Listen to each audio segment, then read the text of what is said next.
This is the Protectors Project. Real conversations about leadership, preparedness, and protection when it actually matters.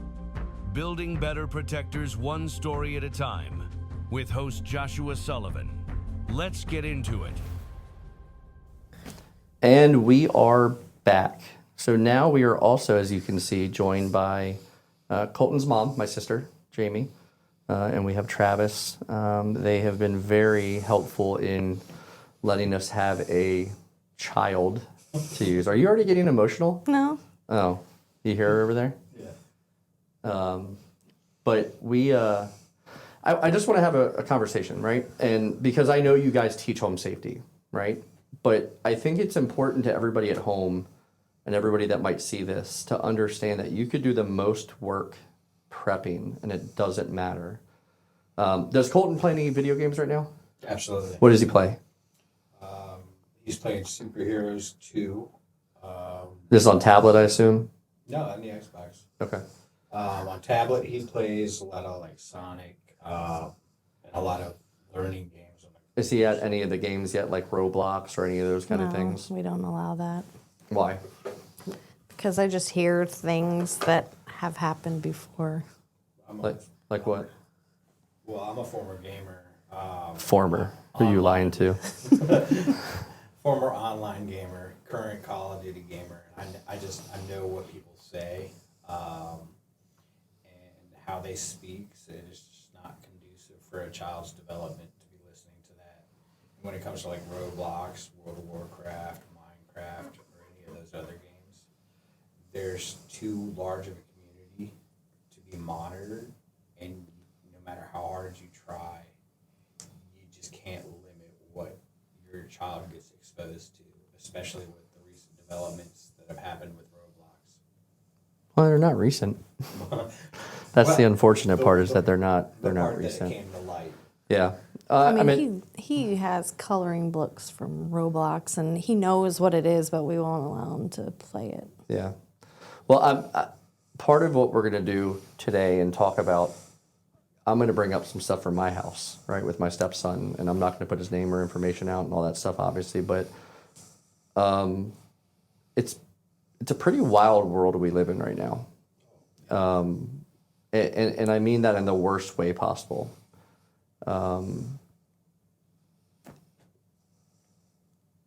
The Sean Ryan Show podcast, I'm a big fan of Sean Ryan. And his, I guess now his second to last episode, they brought on Schlep. Okay. Right? Schlep was a big time gamer for Roblox. He did developer stuff. Like, he was big, and he was groomed and he was abused on the platform. And so, you know, this was the first time he really got out, and it was the first time he even put his name of his abuser on out there in public. Sean Ryan did, and he's doing great things over at that podcast. But one of the things, I mean, part of being an investigator or detective, I've investigated some pretty shitty stuff. That's the most bad word that we're going to do today. I'm going to try to be, because I want more families to be able to watch this in reality. So normally I would mark it as explicit and use the F-bomb a couple times, but I'm going to try not to do that today. One of the things that was shocking to me, and so my stepson's 11, is on Roblox. Age verification doesn't matter. And they've already said that there's ways to get around that. But something as simple as Roblox, they played, and the game they played was a recreation of a mass shooting. And when you shot the students, the actual victims' names came up of the students, and they were made to look like them as much as they could. But within 5, and I'm not even exaggerating, within 5 seconds of being on, when they were on the show doing this live at the time, of course, but they started getting chat messages. And it was, hey, how old are you, boy or girl? Do you want to get freaky? Within 5 seconds. And there was, you saw all the messages popping up. And the unfortunate part is, everybody, I go to my live active shooter survival training part when I'm thinking about this, because one of the things that we talk about is optimism bias, where you think the good is going to come out of everything in every situation. That's naturally what our bodies want us to think. The reality is, not too long ago, when I was walking to my bedroom, I saw my stepson on his phone, and when he heard me, because he didn't see me, when he heard me, I saw him very quickly turn off the screen and kind of hide his phone. And when when I went and investigated it, I said, let me see your phone. Why? And he wouldn't give me his phone, so I finally took his phone, and he was chatting with strangers on Roblox. And so I immediately took it to his mom and said, hey, just look through this, see what you see. And he was telling strangers, I love you. He was talking about things that, I wouldn't say he was talking about things that he shouldn't have been talking about, but there were things that were probably inappropriate, or not probably, were definitely inappropriate to be talking to a stranger about. And we've had those conversations, right? Just like you've had conversations with Colton about strangers, right? But there's a reason why people can't vote till they're 18. There's a reason why, people can't serve in the military until they're 18. I mean, hell, right now you can't buy a gun without being 21 for a pistol or, be able to carry a pistol, right? There's a reason, and it's because the brains don't develop in kids, obviously, right? They're still learning, they're understanding what's right and wrong. And there's already, and the reason I bring Roblox up in other places is because there's already things that hurt the ability for kids to have innocence, right? But even more shockingly, I've had to investigate cases involving child sexual misconduct or sexual abuse, physical abuse, unfit parenting. Like, that's a lot of what we do for our investigative capacity at our company. And I've seen some pretty messed up stuff, right? And off record, I would never admit to this, but you guys have heard some of the stories that we've had from some of the investigations that we've done. And one of the things that people don't realize is that, I don't remember, let me see if I can find the actual statistic. But while I'm finding this statistic, I want you guys to tell me about, as parents, what are your fears, right? For everything that we know going forward, as far as keeping your children safe, what are your fears?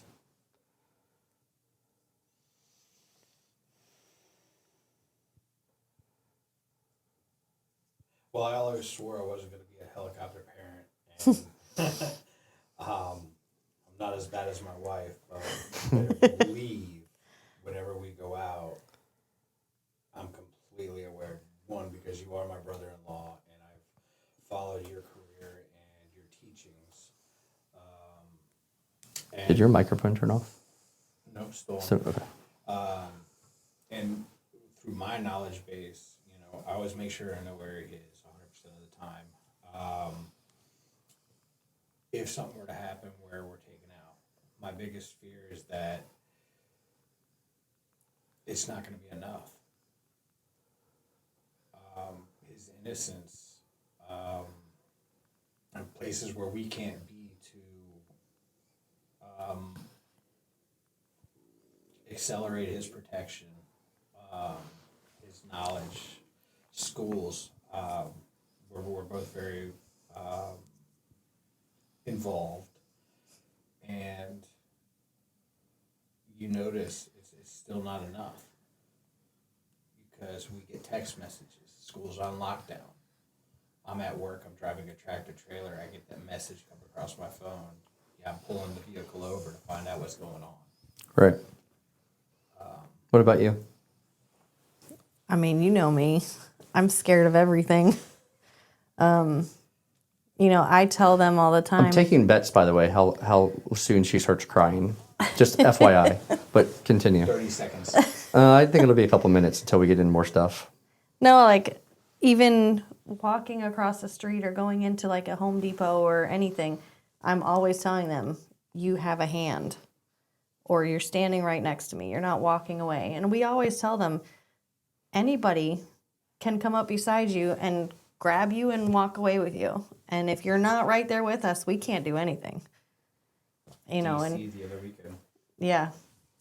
So, I mean, we try to tell them all those things, but I mean, my fears are anything that can go wrong with the kids. Somebody grabbing them, taking them.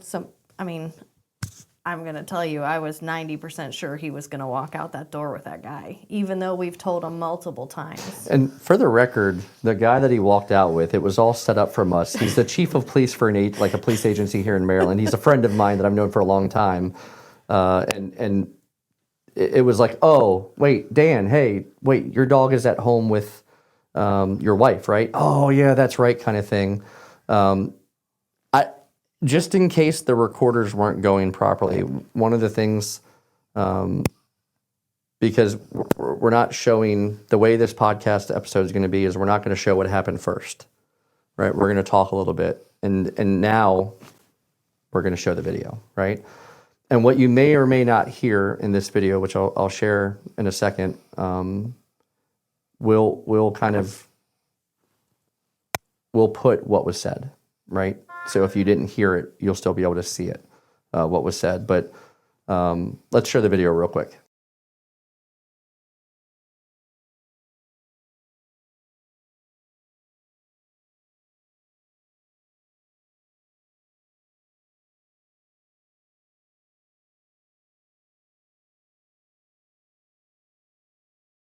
Are you excited? Yeah. Okay. All right, so I'm gonna go to the bathroom real quick, okay? And then we'll get started, okay? Okay. So just hang out for a second.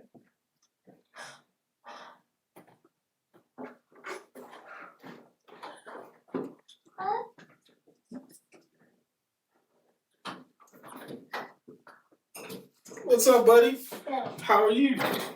Good. You Cole? You Josh's nephew? Oh man, I gotta see this dog I got. It's pretty cool. You wanna come see it? Come on. Show you how it is. I'm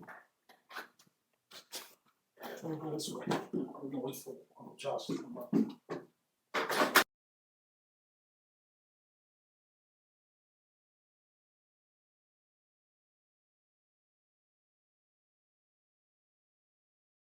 All right, so we just saw the video, and if you didn't hear or see what happened, long story short, as soon as I said, hey, we're all set up, everything's recording, I'm going to go to the bathroom real quick, Colton, so just chill here, I'll be right back, and we'll start.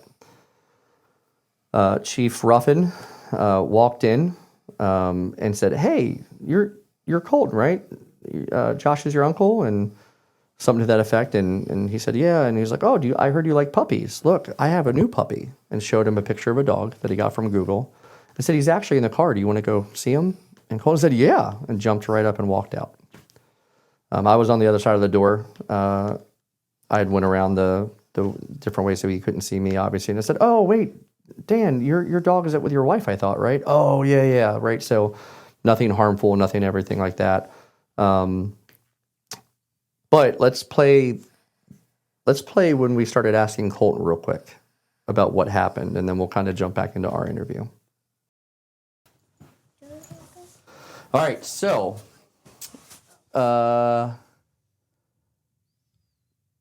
what happened, Colton, when I went to the bathroom just now? I don't know. Did you talk to anybody? Yeah, who did you talk to? I don't know. You don't know who he was? What did he tell you? I can see his dog. Did he show you a picture of a puppy and said, do you want to go outside and see it? And what did you say? Yeah. Yeah, and you got up and you walked out of the room with him? Yeah. Do we think that was a good idea? I don't know. Did you know who that was? No. No. Okay. What have you learned about strangers? I don't know. Again. Well, you know about strangers because I know your mommy and daddy have talked about them. So what do you know about strangers? Put the board down because it'll come out. What have they told you about strangers? I don't know again. You sure? Yeah. Is that why you're smiling? No. Yeah, you're not in trouble. We just want to talk about it. So did they tell you that strangers are people you're allowed to go talk to all the time? Did they tell you that we should always listen to strangers? No. So what did we learn? What are we supposed to do with strangers? Don't talk to them. Don't talk to them? Because we don't know if they're good or bad people, right? Yeah. Okay. So do you think that we should have told the stranger that came into the room that we wanted to go see their puppy in their car? No. No. Why? Because it's a stranger. And what could have happened? He was trying to trick me. He could have been trying to trick you, right? So, do you want to know who my friend was that you talked to? No. Yeah, you do. It's pretty cool. That was my friend. You know what he is? He's a chief of police. He's actually the head police officer for his police department. Isn't that cool? Yeah. Yeah, but you didn't know that though, right? No. We didn't know that that's what he did for a living. So do you think it was probably something we shouldn't do in the future, right? Yeah. Because mommy and daddy has told you about strangers. Yeah. So is Uncle Josh and Aunt Ann and probably me, Mom, Papa Dan, and everybody else. So things could go really bad, right? Yeah. If we do that. Yeah. So I want you to tell me about school. Do you like school? Yeah. Yeah? You have fun at school? Yeah. What kind of fun stuff do you do? I get to go on my Chromebook. You get to get on your Chromebook at school? And that's how you learn? No, we get to have some fun. Yeah, what kind of fun stuff do you do on your Chromebook? I play some games and like there's other stuff like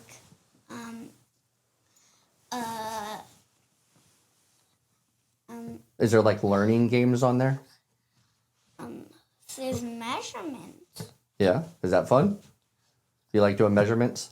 But even there's like which one's heavier and even some of them are a little tricky. Oh, yeah? What's your favorite part about school? I'm doing Chromebook. Doing the Chromebook. What grade are you in? Kindergarten. You're getting old. You know that? And even I already had 100. 100 days at school? Yeah, did you like dress up cool for that? No. No? Did they have any like celebrations for it for 100 days of school? No. No. So what would happen if a stranger came in your school? Don't talk to him. You wouldn't talk to him? Do you think one of them could trick you if they tried? Yeah. Yeah, why do you think that? Because it's a stranger. Okay.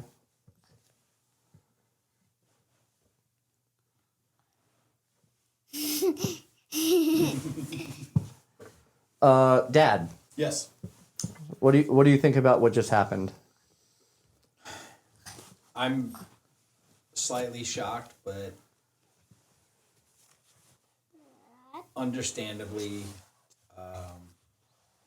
it needs to be addressed a little bit more, especially with the strategies that can be often used by strangers. So I guess it's probably worth me noting, just for the record, this is my nephew and godson. This is Colton. How old are you, Colton? 5. 5 big years old, right? This is my brother-in-law. Don't press anything on the screen. This is my brother-in-law. My sister's in the room as well. It's kind of dark. It's okay. It's still recording. I can still see the light. Now it's off. It's fine. It's okay. It's okay, bud. Tell me about, because obviously I know you guys, right? And I know you guys go over stuff. So tell me about what you go over with Colton at home, about strangers or about danger and stuff like that. Well, Colton is enrolled in karate, so we practice self-defense, and it's reiterated every class, and it's also orientated that the defensive methods that we use are to protect ourselves from strangers, and they often do Sit up in your chair.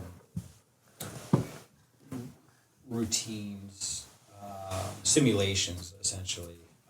You're not my mom, you're not my dad, and then run away. Now at home, we've had multiple discussions, things not to touch, things to avoid, what happens when we go to the park. And when I said about strategies, puppy dogs, that's probably the most common, and no matter how much you push and try to teach, kids love puppies. Yeah. It's something that we may need to focus on a little bit more as well. Especially, we have dogs, so it's his attention, and most kids' attention is directly focused. You see a dog at a grocery store, you want to pet it. Gotcha. Well, here's what I think we're going to do. We're going to give Colton a chance to get off mic now, and he can go and hang out with his brother and his grandparents for a little while. And I want to talk to both of you and just kind of go over some stuff and kind of where we're at in today's world and put some stuff out there as well. So we're going to take a quick break, and then we will get back to everybody that's watching at home and kind of dive into what happened, not with little ears around, and kind of some of the other stuff that we have going on, and we'll get right back to it. So give us a second, and we will be right back. Let's take a quick break and hear from our sponsors.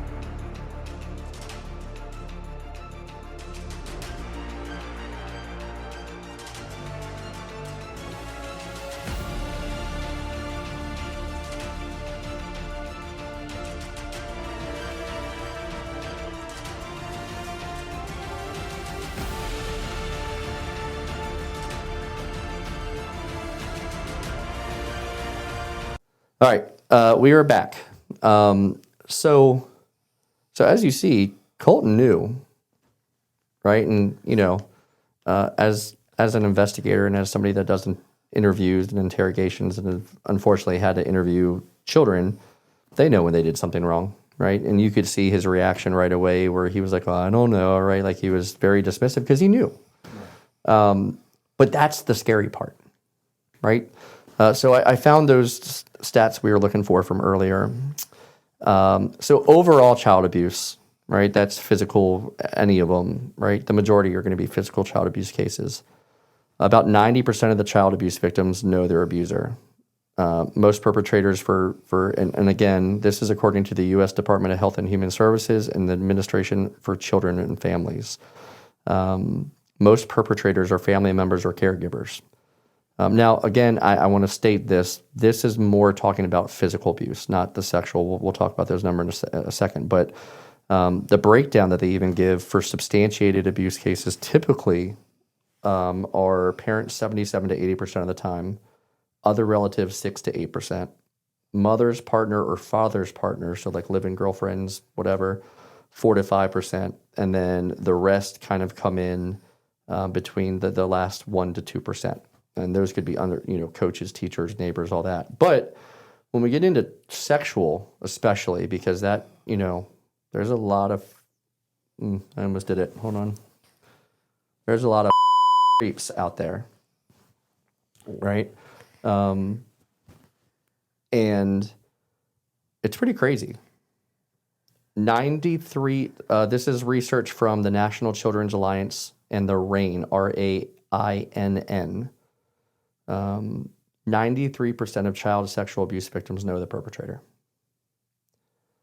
which is pretty crazy, right? And this is something we've known from the investigation side, which is why we look at everybody involved when we're doing things. But the typical breakdown, according to them, 34% of the time family members, 59% of the time acquaintances, so family, friends, coaches, neighbors, authority figures, pastors, things like that. And then only 7% of those times are strangers.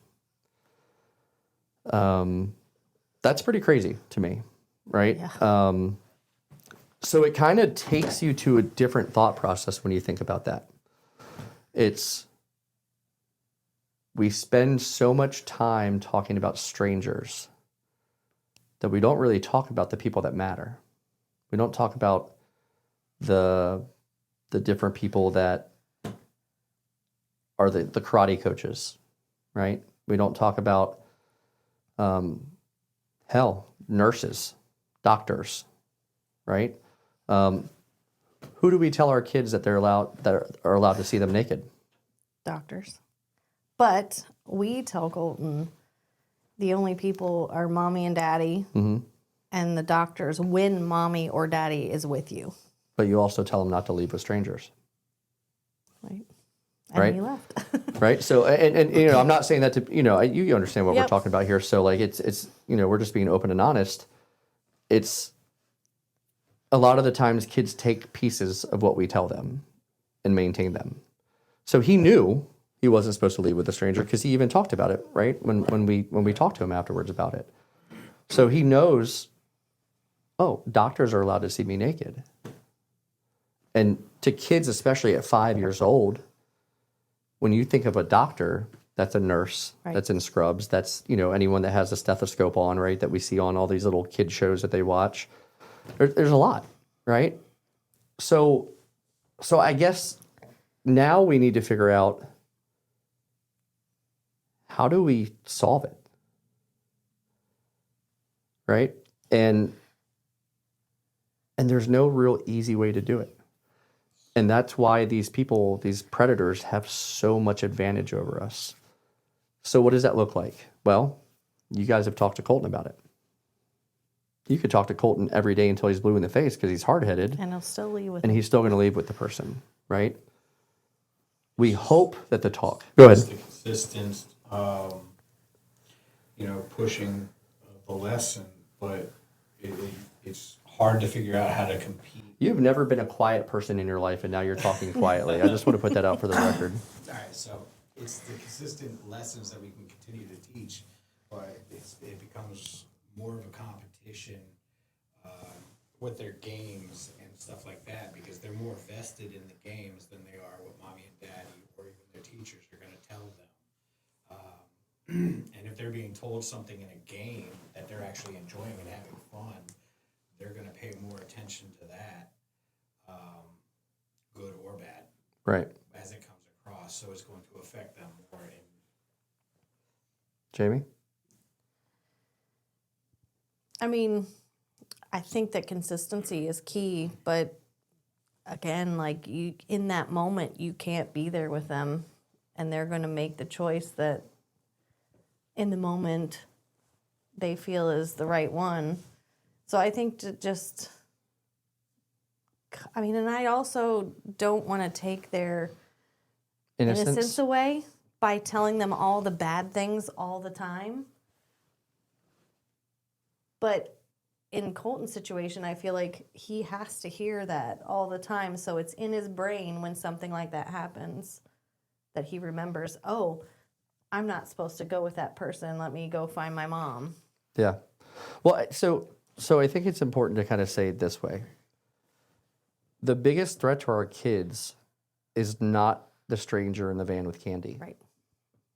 In reality, the biggest threat to our kids is somebody that already has access and trust to them. Right? So how do we teach, right? All the leading people out there, all the different organizations, which most of them are quack jobs in my opinion, to be honest, right? Like we talk about your pediatrician all the time. If you're watching and you're their pediatrician, you suck. But some, like you didn't know what this podcast is. So part of it is, it's unfortunate, you said, and something that I talk about all the time is their innocence. We don't live in a world that we can spare their innocence anymore. Because if it's not us at 5, it's only a few years left until he's 3rd, 4th grade probably, if not before that, where the kids are, whatever kids are going to start saying stuff and they're going to start learning different body parts and they might not know what it is yet. They're Yeah. already saying Yeah. it. Declan, youngest, comes home and he's got a mouth on him. Well, Declan's a lot like me, so you guys are in for it. Colton's already hearing a lot of it as well. It's rather sad. And like I said, I get these text messages that come across from the school. Well, when you talk about innocence, he has friends at school now, and I'm getting asked for play dates. Or he came home the other day and said, "Can I have a sleepover at John's house?" And instead of saying absolutely not to him because that would hurt his feelings, I said, "How about we just have a play date?" Even play dates, I'm like, I can't Well, text this parent. let's talk about this. Did you have sleepovers? Absolutely. Did you go to sleepovers? Yep. Do you remember that as being a fun part of your life? Yes. Are you going to take that away from your son? Yes. I'm putting you on the point. Like, I know I'm Yes. putting you on the spot here, Because right? I don't know, like, yes, I've met the parents. They seem nice. Well, I don't know what goes on in their house. Right. And I'm not a trusting person anyway. So there's no chance. What do you Unless I really know them. Well, honestly, you know me. Most people that do know me know I'm quite standoffish, and Would have never known that. I try to not necessarily like outright intimidate people, but let people know that that's my son, and if something happens, the movie Taken isn't going to be enough. Like there's nothing that's going to stop me if you do something to my child. And at the same point in time, I do think that affects some of the parents in allowing them to hang out with their kids to hang out with my kids, whether it be the invites or anything else. I'm not going to put any names out. I actually probably will reach out to this person to see if they want to be on an episode, though. Because there's a lot of different views that we have from each other. And it's a very extended family member of ours, which I think you might know who I'm talking about. But there was some religious stuff in his upbringing, some hardcore religious stuff in his brain, because they brought up very religious, and some things happened to him that he's started to kind of shed light on.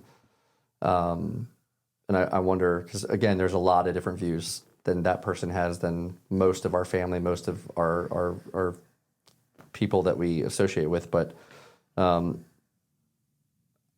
I think it's not enough anymore to say, like, personally, as somebody that's investigated a lot of these cases, I don't think we say only these people. Only mommy and daddy can see you naked now. Because if what you said, right, well, only the doctor if mommy and daddy's in there, right? I think first off, we start getting that language out, right? And this is, for you at home, we're not experts in this. I'm not an expert. I investigate this stuff, and I'm telling you what best practices are from different organizations out there, but we're not the end-all be-all, right? And make comments. Tell us what you've been through. Tell us, whatever. But another one that we need to teach is nobody should be asking you to keep secrets.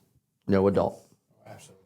Right? And we have to make them understand that if an adult asks you to make a secret, they're probably doing something bad and you need to tell on them. Right? Unless it's daddy and he was at Cabela's, don't tell mommy. Yeah. Depending on, unless you're her and she wants to know. But I mean, the other part of it too is on that same front.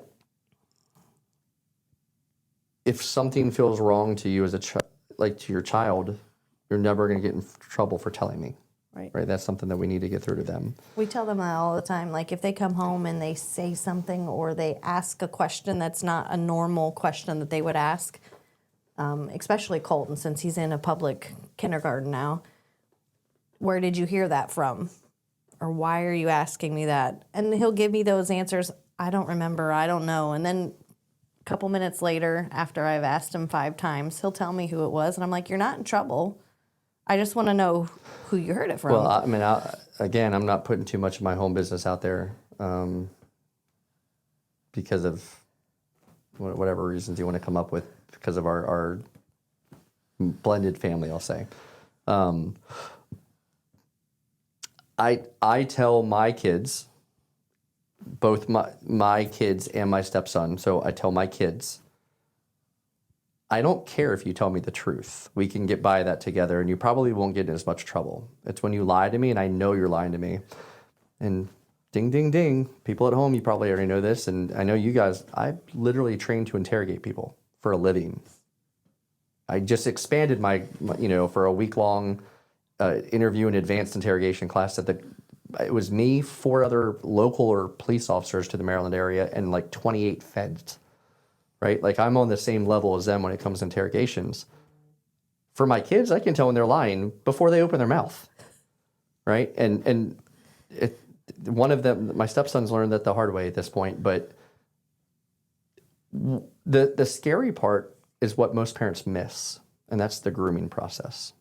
When nothing bad has actually happened yet, but they're setting up the pillars, right?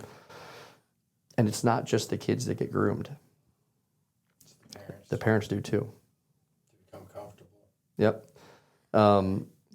So what are some common grooming behaviors? If you guys had to think just without knowing what, because you guys really had no idea. I didn't tell you guys all the stuff we were going to be talking about for a reason, right? Like I'm not stupid, but what are some grooming? Like what in your mind right now would make you, even if you did, think, oh, this is weird, is this grooming? Regular visits, or even irregular visits, just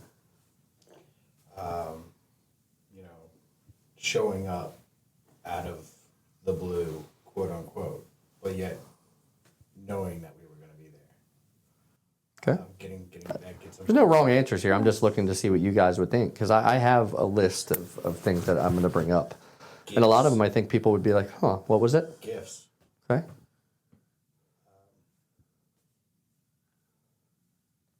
Hold on. I have to find it.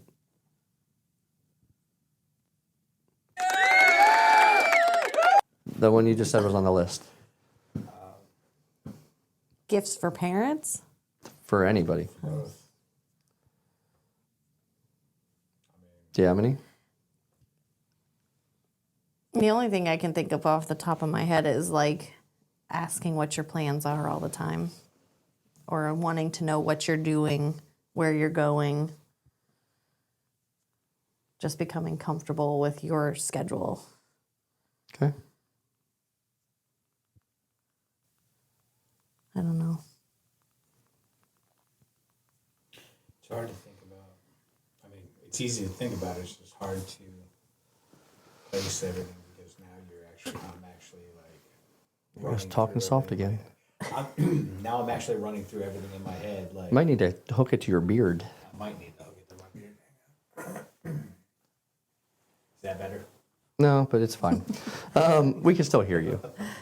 Well, here's some of the lists that we have and stuff that we learned from the investigative standpoint, some of the things that we have asked questions before we ever even get close to asking specific questions, right? Hold on. Pull it up. So, special gifts is one. Private rides. Somebody offers, hey, well, if you guys aren't going to church today, I'll take them, right? Extra attention, isolating the child. And a really big one is becoming the favored adult, right? Like those are just some. The big rule for parents that we kind of are taught that we look for and that we try to educate, especially for like our training and what we do, is we really teach parents to look for adults that seek access one-on-one to the kids repeatedly. That should automatically raise a flag, right?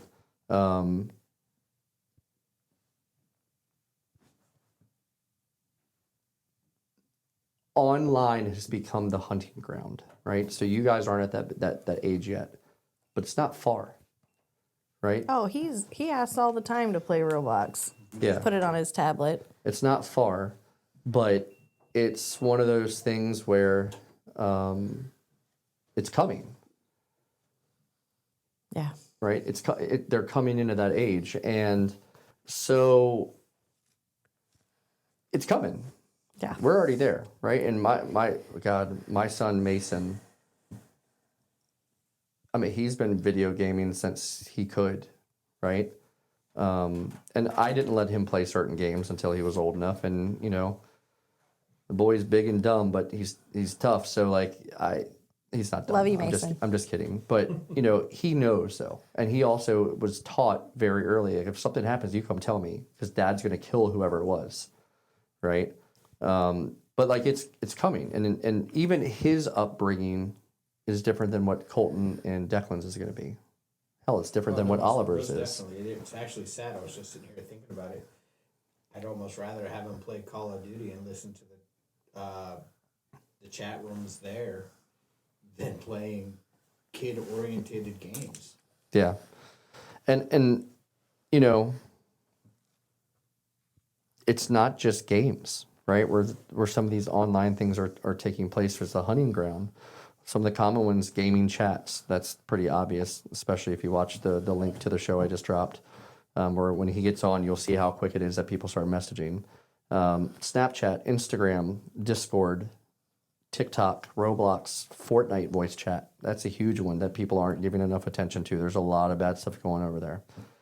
And why is it easy for them? Well, because predators aren't stupid, right? They go into it thinking that they're children that they're talking to. Go ahead. So, side note, you can edit this out. Discord actually is implementing a verification ID, so you can't. They've already started selling that on eBay. Driver's license. They started selling them on eBay. Oh wow. Jeez. Yeah, the Sean Ryan. If you haven't watched that episode yet, you should. It's eye opening. Looks like I'm shutting down a bunch of my Discord servers. Yeah, it's pretty bad.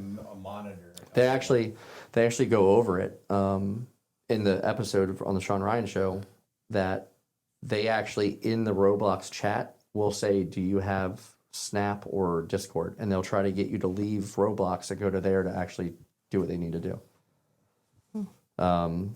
So it's crazy, but you know the reality of the situation is what it's many predators pretend to be other kids, and kids are naive, right? They're kids, right? So it happens. But here's what I need you at home to understand, especially if you're a newer parent or if you're a parent of younger kids. Your kids don't have to leave the house to be approached by a predator anymore. It's not the same day that we used to live in, right? Let's talk about risks, right, and how we start to get ahead of those.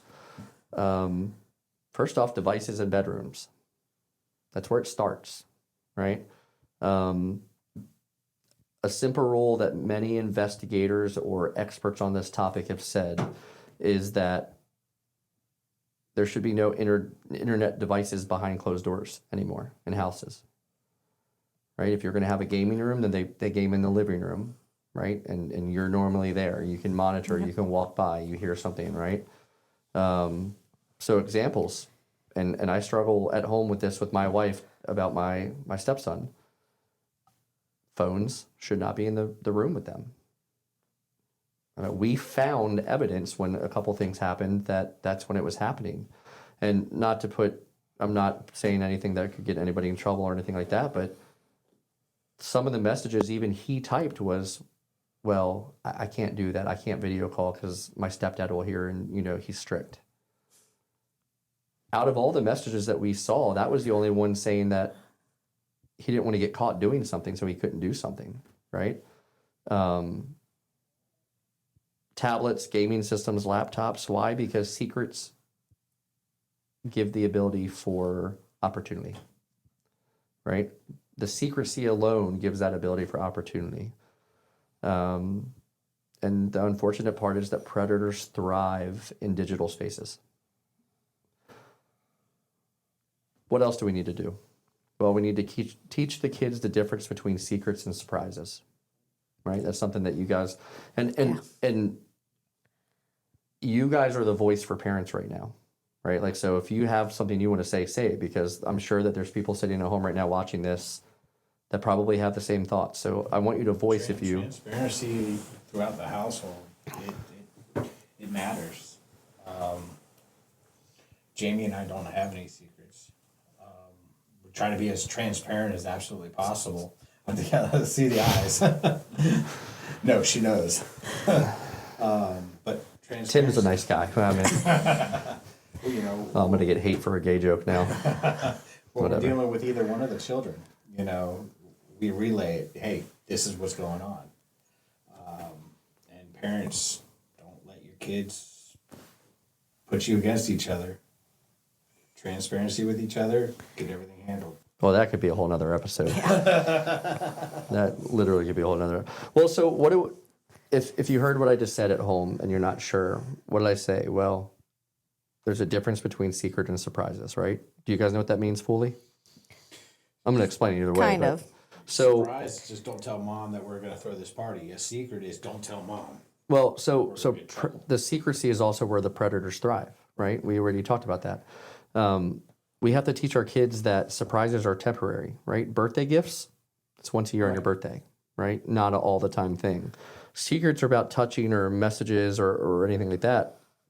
It's not a surprise, right? Like that's not okay. Kids should feel safe that their parents know everything. And that by itself, let's be honest, that's hard. Because as a parent, you still have to protect your children. And one of the things that I hear in investigations, one of the things I hear when I'm interviewing parents about whatever situation, it could be custody, it could be abuse, it could be whatever, is, well, I don't want them to be mad at me or not like me. Especially in divorced households, one of the things you get all the time is, well, I don't want him when he gets to the age where he can pick to not want to come here. Well, would you rather be, hold on. Would you rather than be dead, right? Or have trauma he has to go through? Or would you rather him be pissed off at you or she be pissed off at you for a day because you kept them safe, right? It's a big problem out there in America. Yes, I'm looking at you. You're not, as a parent, you're not there to be their friend. You're there to protect them and grow them to the point where they can take care of themselves and be good people, right? But kids should feel safe telling us everything because they need to understand that, hey, if you do something wrong, could you get in trouble? Yeah, there's a chance. But what's the alternative? And we have to be honest with our kids about what that alternative looks like. So, what are some warning signs that we need to look for? Now, this I'm going to tell you from not only my perspective as an investigator that's trained to do some of these investigations, but also from some people from different organizations that have kind of put together best practices. Behavior changes, that's a huge one, right? And what does that look like? Because, not everybody knows what a behavior change is. What if they all of a sudden have their tablets, right? He starts getting not on the kid side of things anymore. And all of a sudden, it went from him not caring if you saw the screen to all of a sudden he starts trying to hide the screen, right? The secrecy around that. Withdrawal, right? That's a problem anyway, but, especially in this thing.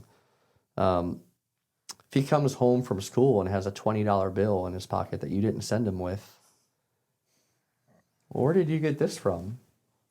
Oh, well, Mr. John gave it to me on the bus. Well, who is Mr. John? Right? Like, that's not a reasonable, normal thing. So new gifts or money. One of the things that I don't think we take, I'm going to say this for every stage of life. Intuition is everything. One of the things that we don't take seriously, and I'm going to put this out there right now. How many times have your kid says, I don't like that person, or you can see they don't like someone? I mean, we get that a lot with other kids, but not necessarily. So here's my question. That's fine. Have you ever asked why? Yeah, I always ask why. Well, that person pushed me or said something unkind to me today. So what about adults? So behavior changes, right? That's a thing. And especially for adults, right? Like we just talked about fear, right? We talked about, oh, well, I don't like that person. If you see your child that all of a sudden has a fear of an adult, that's a problem, right? And then a big one, sexual language above where they should be, right? Like if you're a 5-year-old and you're talking about very sexual things, how did they figure that out, right? Like there's something brought it. And then one of the other ones is a new online friend, right? When you get to the point where you're more connected on the internet and stuff like that, that kind of happens.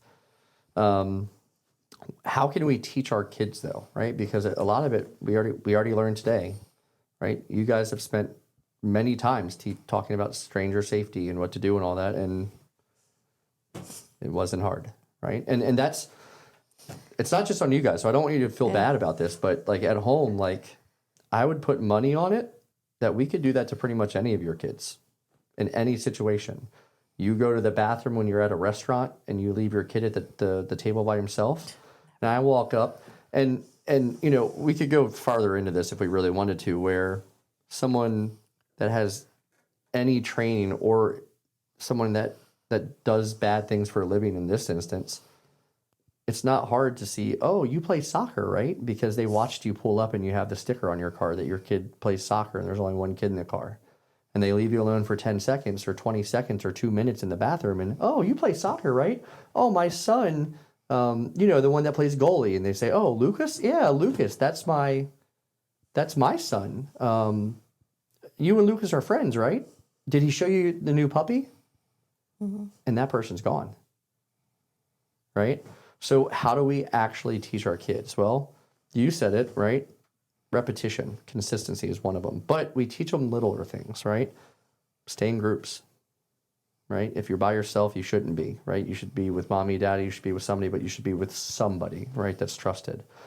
Don't go somewhere without telling your parents.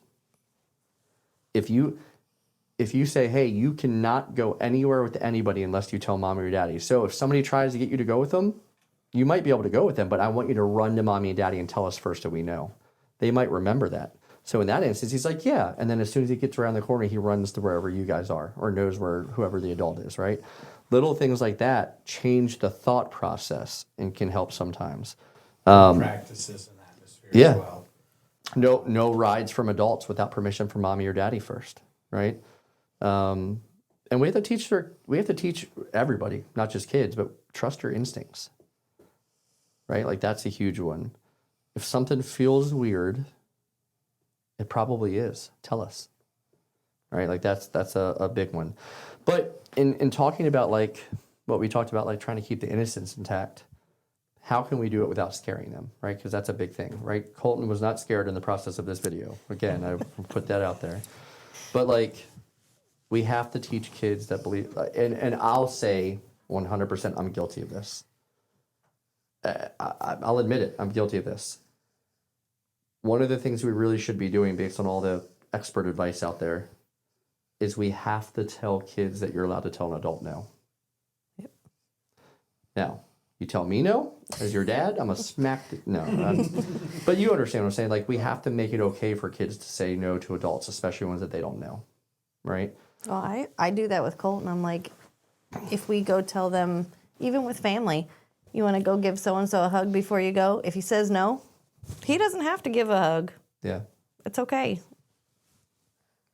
We also have to let them know that within the rules, and I say rules like, you know, they can't leave to go somewhere by themselves. We have to teach kids that they can leave uncomfortable situations. They don't have to stay. And then, of course, once they have a phone and stuff like that, that they can always call for help, right? Even if you've broken a rule, we want you to call for help because we'll help you. That's the first priority. So what's our message to parents from this? Before I get to the message to the parents, what I want to ask you guys, how do you feel about what's transpired even in the past hour and a half? I feel that like seeing what you saw. We need to be a bit more involved and setting a better example, atmosphere in general.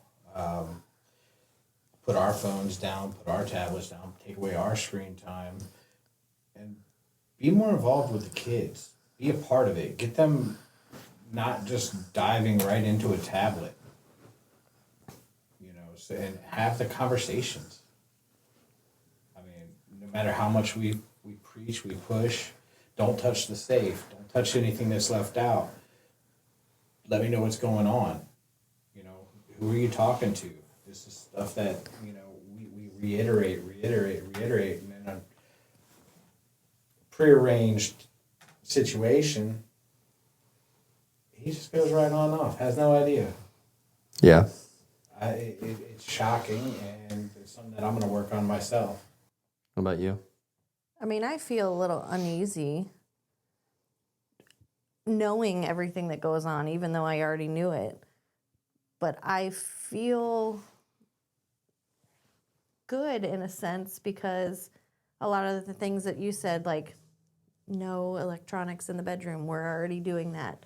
You know, we are already on the right path of doing all the things that we need to do.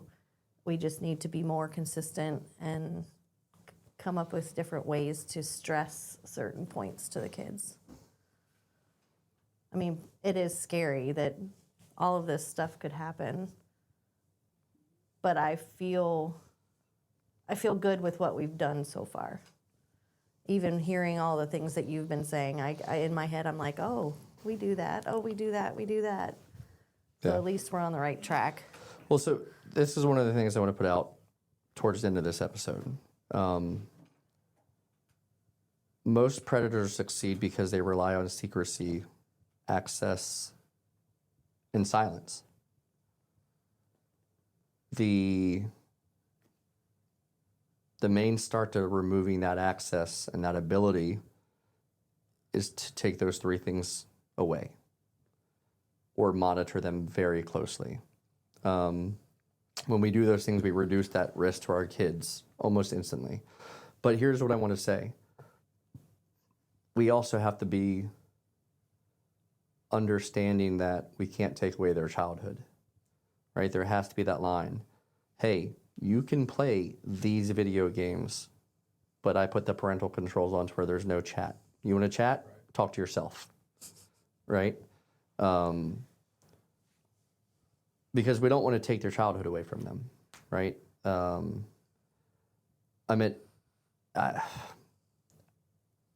If we were living in the world we lived in now when we grew up, when we were outside, well, you weren't never outside, but I was always outside playing, right? How hard would it have been for somebody to pull by back then? Oh, yeah. But it was different back then. You know, you get home from school, you finish your homework, and you go out I didn't do until my it's dinner freaking time. homework. I just went outside, You know, right? But she didn't know where we were. yeah. How many times were all of our friends groups that we had in our neighborhoods walking back and forth in the creek and Yep. all the way, almost a mile plus away from our house? Yep. We didn't have cell phones. We didn't have anything like that. The only thing we knew is when it got dark, we better be home, right? Or, God forbid, the goddamn bell we had. Ding, ding, ding, ding, ding. But it's a different world. Yeah. What if these threats were around back then? We didn't have cell phones that we all I feel carried. We bad didn't, that Colton can't go, just outside playing by himself in the front yard without us being a hawk. One of the things I want to put out there is we talked about not letting them do a lot of things. We talked about not letting them spend time with adults that they don't know that well. You brought up the whole sleepover. There still are ways that we can do that. I don't want this to sound like a sales plug, but it's something we offer. It's not hard for you to get a background check on people. Hey, our kid wants to go to this other kid from our family or our school or his schools for a sleepover. Can you just do a basic background check on me, make sure these people don't have flags that we should see, right? That's legal. We're a private detective agency in Maryland. We have our stuff in Virginia now. We're just waiting on some of the rest of the paperwork to be formalized. We have our DC stuff pending now. But for a background check, I can do a background check on anybody as long as I have a permissible use, and that's something I have to figure out, not you, right? If you say, hey, I want to make sure we're not sending our kid to a sexual predator's house, that's easy to find. And hell, you don't have to use us. There's sex offender websites you can put someone's name in.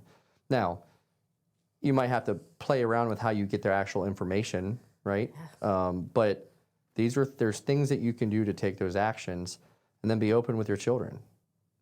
Hey, one of the things if you're going to start going to sleepovers is you have to promise me that if you're uncomfortable, if something happens and they tell you not to tell us or anything like that, you have to tell me, right? And you don't let anybody do, and the stuff that we've already went over, right? Like that's the important part, because I remember some of the better parts of me growing up were going over to my friends' houses for sleepovers, right? I'm at the Clarks. I remember going to Andrews Air Force Base to their house all the time, and I remember some of my other friends. There's a bunch of people I could name, right? And we had a lot of people over Well, I did at least, to our house. I don't think you had very many friends growing up. Sleepovers. Oh, I don't know. But again, we're in a position in society today that we have to start taking precautions because the advantage is for the predator right now. Do you hear that? Yeah. What is that? It's either mine or a hair's going in there. I don't know. But we have to start trying to even the playing field because the advantage is to them right now. A couple last questions I'll ask. Well, one last question I'll ask both of you. And we'll see if you get any of the answers right. Oh, jeez. What is one rule that every parent should implement in their house tonight that would immediately start making their kids safer? Just based on our conversation today, what do you think one rule that they could implement is? Internet, parental controls, taking it out of rooms. One rule. Talk about the day. Okay. I think some other good ones are. We didn't get that right. No, you got. I don't think there's a wrong answer. If you're trying, you're already doing something positive, right? No phones in bedrooms is a good one, right? And yeah, your kids might hate you for a little while, but maybe they don't go through a bad experience that might change their life. Every parent out there needs to write down a list of who knows their kid and who has access to them, and make sure you actually know them. And then you need to have open conversations about uncomfortable situations. So, we probably scared the shit out of a lot of you at home today. I didn't cry. You want me to make you cry? No. I'm just saying, I didn't cry. Do you want me to make you cry? No. There's still time, and it's not that hard. I'm good at stuff. Let's end on this. We're going to end a couple statistics that are powerful. We already talked about how many percentage, right? 93% of child sexual abuse victims know their abuser.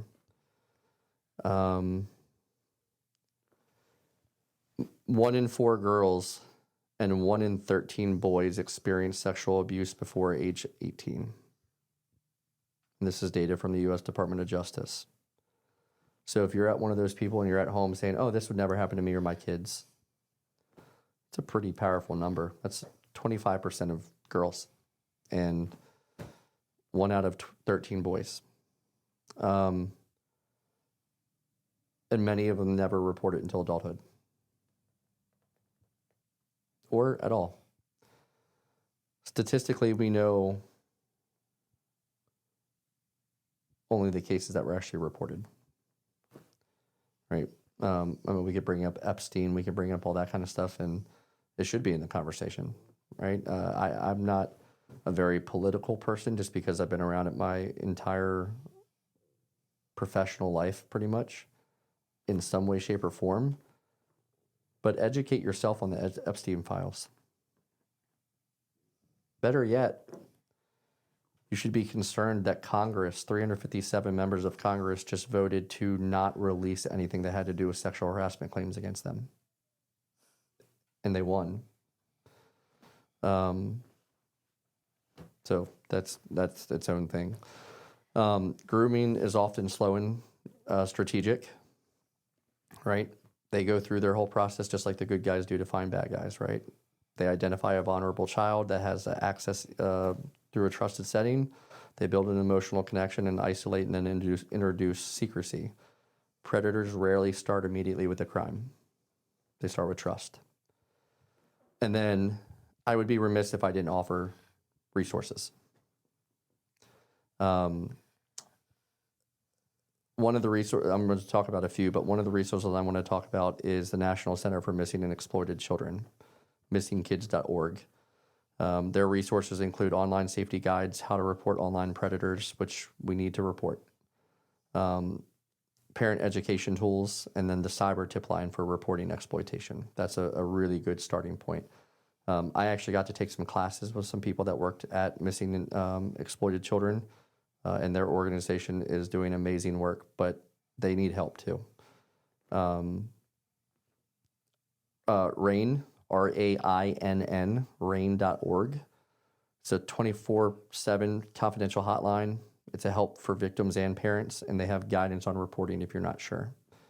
Their hotline is actually 800-656-HOPE. For child abuse stuff, for prevention resources, the Child Help National Child Abuse Hotline, 800-4-A-CHILD, so 800-4 and then a child. They have crisis counselors, guidance for parents, and help if a disclosure happens. And then Internet Safety for Family, National Crime Prevention Council. It's a great resource on device safety, gaming platforms, and parental monitoring tools. And then finally, one that I'm kind of familiar with because we actually have done some stuff with them in the past is Bark. If you haven't heard of Bark, look it up. Bark has, they make their own devices and like their own software for devices for kids, for tablets, for phones. They have tracking built into it for the parents to be able to see where they are.